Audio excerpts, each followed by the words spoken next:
C'était L'amour et Karine Ouellette à Rouge. Un beau bonjour à Karine de Belleuil qui célèbre son anniversaire demain. Tout ça lu sur un texto. Ça rentre au possum, monsieur.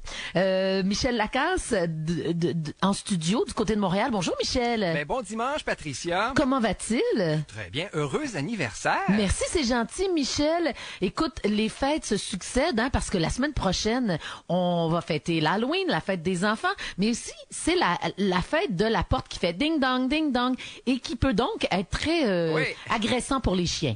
Absolument, absolument.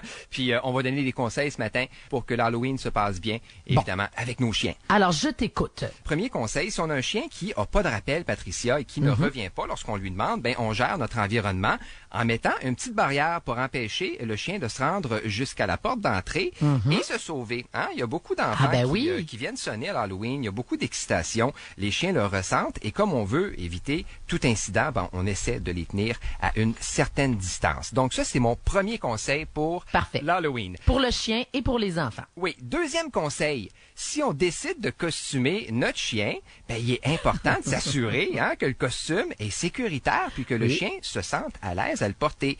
Et ce que j'entends par là, ben, c'est que le costume ne doit pas restreindre les mouvements, la respiration. Est-ce que toi, tu costumes tes animaux, Michel? Ben non.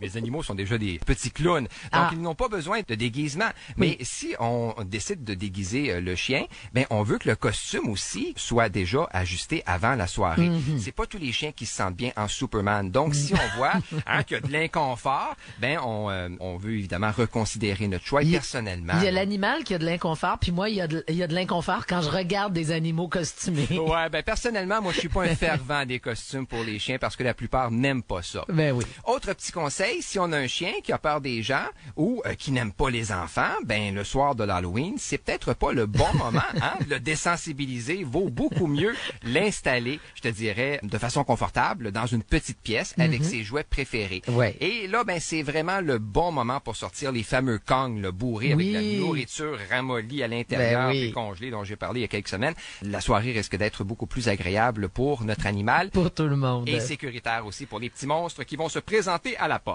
OK, Michel. On poursuit ça tout de suite après Honey, I'm Good de Andy Grammer parce que tu as d'autres trucs à nous donner et c'est très, très intéressant. Stay true. Eh oui, Andy Grammer à Rouge. Et on poursuit avec Michel Lacasse, des petits conseils pour l'Halloween avec nos petites bêtes. Oui, l'Halloween qui sera là dans quelques jours. Soirée qui est magique pour les enfants, mais attention, il peut se passer des petites choses, Patricia, si on a un chien. Puis on a déjà donné quelques petits conseils. Mon dernier conseil, ben évidemment, on met les paniers de bonbons hors de la portée du chien. On le répète souvent, ça, mais certaines gâteries peuvent effectivement être... ça peut sembler alléchant aussi pour les animaux, c'est vrai. Absolument. Donc, le chocolat qui peut les rendre très malades, intoxiquer de façon sérieuse le chien. Si jamais, d'ailleurs, notre animal en mange, on contacte un vétérinaire et si on sort pour une promenade aussi, on garde un œil sur le sol parce qu'il peut arriver que certaines friandises ou que des emballages s'y trouvent. Donc, attention, soirée de l'Halloween. Mais là, fais-moi pas peur. Là. Si l'animal avale un petit morceau de chocolat, c'est pas tout de suite, faut pas que j'appelle tout de suite le vétérinaire. Je te dirais que c'est un petit morceau, puis que, tout semble très normal, correct, là, il a l'air bien. Non, c'est pas un problème, mais s'il mange un bon morceau de chocolat, on prend pas de chance, puis on appelle toujours à la clinique vétérinaire et on demande au moins pour parler au technicien ou à la technicienne en santé animale. Pas de problème. C'est important quand même pour la sécurité de Tout à fait. Donc, puis la sécurité, donc c'est ce qui va primer à l'Halloween. Faut faire attention. On l'a vu encore dans les derniers jours. Tu sais, cette dame qui ouvrait la porte et que son animal finalement l'animal de sa colocataire lui a sauté sur la jambe. On veut pas de ça. T'sais. Non, on veut pas de ça. Très imprévisible d'ailleurs cet animal là qu'on a pu voir sur le pitbull sur la vidéo. Évidemment, lorsqu'il s'agit de vidéos comme ça, c'est jamais facile de commenter. Mais oui, on n'a pas vu avant, pendant, après, mais quand même, ce qu'on voit est assez traumatisant. Oui, et d'ailleurs, on va en reparler du pitbull. Et on va faire une espèce de petite chronique consacrée au pitbull et on va revenir évidemment sur les incidents des dernières semaines parce que oui, effectivement, il s'en est passé des choses. Il s'est aussi dit beaucoup de choses, Patricia. Il faut savoir qu'au Québec, il y a quand même 450 morsures par jour. Ah, ouais. Oui, selon un sondage qui a été réalisé par Léger Marketing pour l'Association des médecins vétérinaires du Québec. Quand même, hein? 450 morsures par jour, c'est 164 000 par année.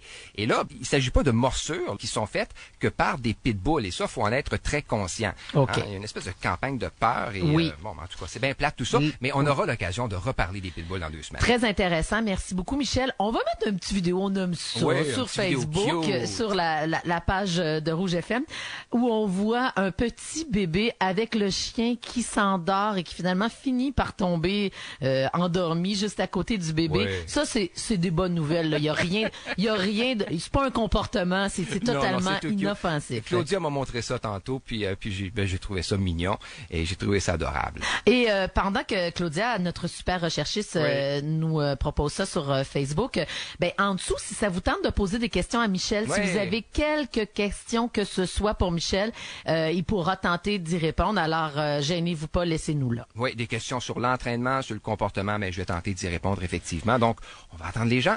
Merci beaucoup, Michel. Merci à toi. Restez des nôtres. Je vais vous revenir tantôt avec des petits potins, des petites nouvelles sur l'actualité artistique au Québec.